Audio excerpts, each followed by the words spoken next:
दुमका में भाजपा प्रत्याशी सीता सोरेन कल नॉमिनेशन करेंगे। नॉमिनेशन में कई बड़े दिग्गज भाजपा के मंत्री से लेकर कई पदाधिकारी भी पहुंच सकते हैं। जीत के प्रति उनका कितना विश्वास है, ये हम जानने की कोशिश करेंगे कि जनता का समर्थन कितना मिल रहा है और कल नॉमिनेशन में क्या मैसेज दिए। देखिए, नॉमिनेशन में तो जनता का जो है कि भीड़ पूरा गांव का गांव, पंचायत का पंचायत उठ करके आना चाह रहे हैं और पूरा प्रदर्शन दिखाना चाह रहे कि हमारी ताकत, भारतीय जनता पार्टी की ताकत क्या है, वो पूरा देश को दिखाना चाह रहे हैं।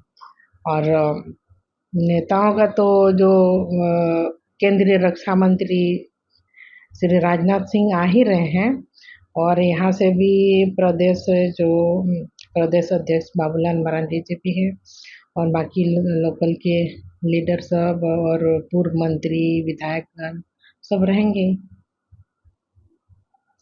क्या लगता है कि दुमका सीट जो है भाजपा का रहा है और आप इस बार भी लगता है कि दुमका सीट जो है भाजपा की ही रहेगी, चूँकि जेएमएम का कहना है कि जो ये सीट पारंपरिक रूप से जेएमएम का रहा है। अब जो है भाजपा इस पर कब्जे में है, लेकिन अब फिर जो है जेएमएम कब्जा करने की तैयारी में है। देखिए, कुछ भी ऐसा होने वाला नहीं है। भले ही एक समय में ये सीट जो है कि जेएमएम की अपनी पारंपरिक सीट थी कहा जाता है, लेकिन आप तो पूरी तरह से ये भारतीय जनता पार्टी के कब्जे में आ चुकी है और इस बार तो ज़्यादा मजबूती के साथ आ रही है ना। तो ये तो कहीं से भी इतना ये मतलब श्योर है, जितना भी 14 के 14 यहाँ का जो लोकसभा का सीट में से नंबर 1 ये सीट है कि श्योर नंबर 1 जीत रहेगी इसमें। तो क्या लगता है कि जो दावे हैं, जो वादे हैं, जो विकास काम को लेकर है वो है, या फिर जो जिस तरह के भ्रष्टाचार हो रहे हैं झारखंड में, लगातार नोट के पहाड़ मिल रहे हैं।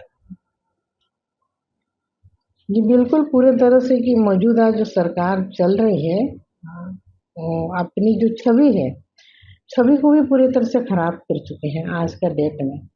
पहले वो तो जो मुखिया जो थे वो पूरा वही खुद सलाखों के पीछे हैं और बाकी भी आप आए दिन देखने को मिल रही है, जैसे जो कांग्रेस के मंत्री के अपने निजी जो पीए कहा जाए या फिर उनके जो स्टाफ है उनके यहाँ भी कई नोटों का भरमार मिला। तो इसे क्या साबित हो रहा है? और कुछ महीना पहले तो राज्यसभा संसद के वहाँ से भी भारी मात्रा में नोट की प्राप्ति हुई थी। सारे जांच और प्रक्रिया ईडी कर रही है और कोई ऐसे विकास का काम जो हुआ हो आपने पूरा किया हो, सब आधा अधूरा करके आपने छोड़ा है। तो कौन सा काम आप विकास का जो पूरा किए हैं पूरे तरह से पूर्ण रूप से, तो वो एक आज का डेट में गिनती करके बता दें जो सरकार चल रही है। ऐसा तो कुछ भी कार्य आपने किया ही नहीं है। जो भी विकास का काम चल रहा है, जो भी योजनाएं चल रही हैं, केंद्र सरकार के माध्यम से योजनाएं चल रही है। जो गरीबों का जो भी अनाज मिल रहा है, चाहे आप आवास का बात करें, कोई भी योजना केंद्र सरकार के माध्यम से जो चल रही है वही सक्सेस है यहाँ पर। लोगों को इस बात की कितनी जानकारी है, क्योंकि ये कह रहे हैं कि कुछ लोग जेएमएम के ये लगा रहे हैं कि जेएमएम की योजना चल रही है, भाजपा उसका प्रचार करने में जुटा हुआ है और भाजपा कह रही है कि चूंकि केंद्र की योजना चल रही है, चाहे आवास हो, चाहे आयुष्मान कार्ड योजना हो। देखिए, ये तो केंद्र सरकार की योजनाएं हैं जो उनके वजह से, केंद्र सरकार की वजह से यहाँ के जो पब्लिक है, आम जनता बचे हुए हैं। नहीं तो राज्य सरकार के माध्यम से तो ऐसा कुछ भी नहीं है। ये लोग पब्लिक को ठग रहे हैं, दिग्भ्रमित कर रहे हैं, यही काम तो करते आए हैं। आवास योजना कहाँ गया आप पूछिए। अब वो आवास योजना में क्या हुआ? यहाँ पर जो स्टूडेंट है, जो नियुक्ति से संबंधित जो एग्जाम भी अगर देते हैं तो उनका क्या हाल है? तो उसमें से तो आप स्टूडेंट को भी आप ठग रहे हैं। वो लोग भी आज का डेट में रास्ते पर, रोड पर है, वो लोग भी आंदोलन कर रहे हैं।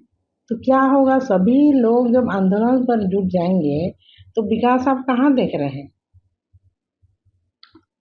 एक सवाल और ज़हन में आता है कि अभी जेल का ताला टूटेगा, हेमंत सोरेन छूटेगा, ये बात सामने है। कुछ लोग ये भी कर रहे हैं कि भाजपा जो है एक आदिवासी मुख्यमंत्री को एक साजिश के तहत जेल भिजवाने का काम किया है। क्या लगता है कि झारखंड में ये लोगों की बात के सामने आ रही है ऐसा?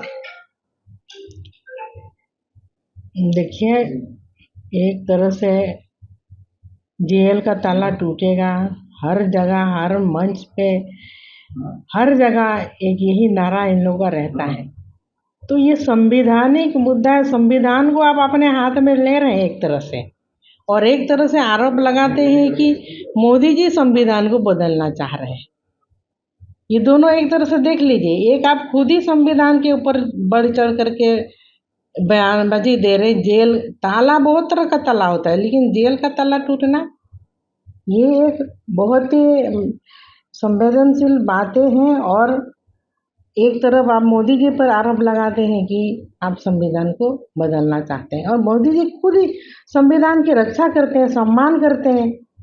वो जो बदलेंगे संविधान को, उनके ऊपर कार्रवाई करेंगे, प्रधानमंत्री जी का कहना है। तो आज का डेट में झूठ कौन बोल रहे हैं?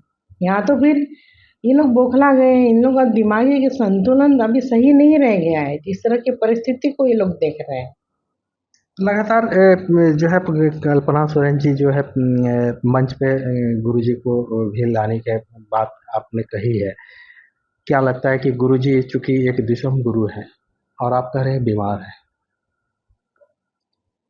जी बिल्कुल, पहले सही उनकी जो स्वास्थ्य जो सही जब रहती थी, तो हम आप लोग सबको देखते ही थे, दुमका आते ही थे। वो कोई भी प्रोग्राम में 2 मिनट ही सही बोल दे तो स्टेज पर बैठते ही थे, बोलते ही थे। लेकिन आज के समय अभी बीमार चल रहे हैं।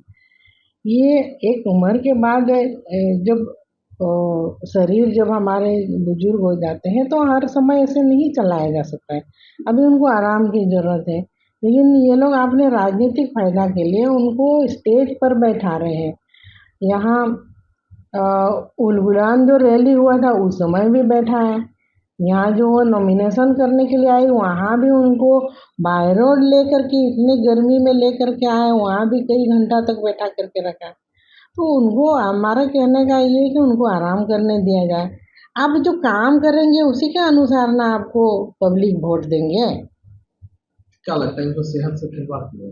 जी बिल्कुल, बिल्कुल सेहत से पूरे उनकी सेहत से जो है कि खिलवाड़ किए जा रहे हैं। अगर अभी ऐसे परिस्थिति में अगर ज़रा सा भी उनकी तबीयत गड़बड़ा जाएगा, तो उनको तो बचाना फिर मुश्किल हो जाएगा। तो हम तो कहेंगे आपके माध्यम से ये सब काम ना किया करें, और अपने बल पर आपने जो भी कार्य किए उस बल पर वो वोट मांगे। आज आपने जो है घर गए थे, कैसा वातावरण देखने को मिला? आप अपने घर हम यहाँ जाया करते हैं, यहाँ तो हर दिन प्रोग्राम से आते हैं, रात को हम घूमने चल जाते हैं। घर तो हमको देखना ही ना, आप लोग को नहीं पता, हम रोज चले थे। कभी कभी 10-11 बजे भी हम चले जाते हैं, कभी घूम फिर के आके वहाँ देखने चल जाते हैं। तो आज तो बाई चांस आप लोग भेटा गए तो हमको देख लिए। घर तो मेरा ही है, मेरा ही सब कुछ किया हुआ है। तो हम बड़े हैं तो हमको तो थोड़ा देखना होगा ना, नहीं छोटे वालों को भी थोड़ा देखना होगा। वो लोग भी अपना काम, पार्टी का काम अच्छा से करें। हम तो अपना काम कहीं भी बैठ करके चला ले रहे हैं, काम कर ले रहे हैं। तो बड़ों के नाते हमको फर्ज भी है ना कि सबका देखना जरूरी है। बसंत से जी से मुलाकात हुई, जैसे घर परिवार में रहते हैं तो उस ढंग से मुलाकात हुई, लेकिन पार्टी पॉलिटिक्स के बारे में कोई चर्चा नहीं है। ये आखिरी सवाल ये बताइए कि अब क्या लगता है कि आने वाले दिनों में दुमका सहित पूरे राज्य में कितने कमल खिलेंगे? राज्य में जनता को कितना विश्वास है? देखिए, हम तो कह रहे पूरे 14 के 14 जो समीकरण देखने को मिल रहा है, विपक्ष के पास में बोलने के लिए कुछ है ही नहीं है, कुछ नहीं है। वो झूठ का बोली बोल रहे हैं, एकदम अपने खुद भ्रष्टाचार में लिप्त थे, जमीन घोटाला में लिप्त थे। तो कहाँ है आप पब्लिक के सामने कैसे चेहरा मिला रहे हैं, ये हमको तो समझ में नहीं आ रहा है। तो इसीलिए इस नाते हम कहना चाह रहे हैं कि हम लोग 14 के 14 जो लोकसभा सीट है वो हम जीतने जा रहे हैं। मोदी जी के झोली में सब जाने वाला है और उनको हम लोग तीसरी बार प्रधानमंत्री के रूप में देखेंगे। तो ये थे दुमका प्रत्याशी सीता सोरेन। उन्हें साफ तौर पर कहा कि जिस तरह लोगों की चाहत, लोगों की बदौलत जो है इस राज्य में 14 का 14 सीट भाजपा के झोली में जाएंगे। दुमका से विकास प्रसाद शाह, एबीपी न्यूज।